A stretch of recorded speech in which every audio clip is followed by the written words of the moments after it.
বিবাহ হয়ে গেল, আনন্দ লাভ হলো।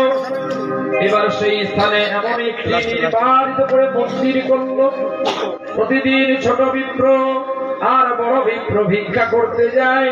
ভিক্ষার তন্ডুল লইয়া দেখো গোবিন্দের ভোগ দাখিল হয়।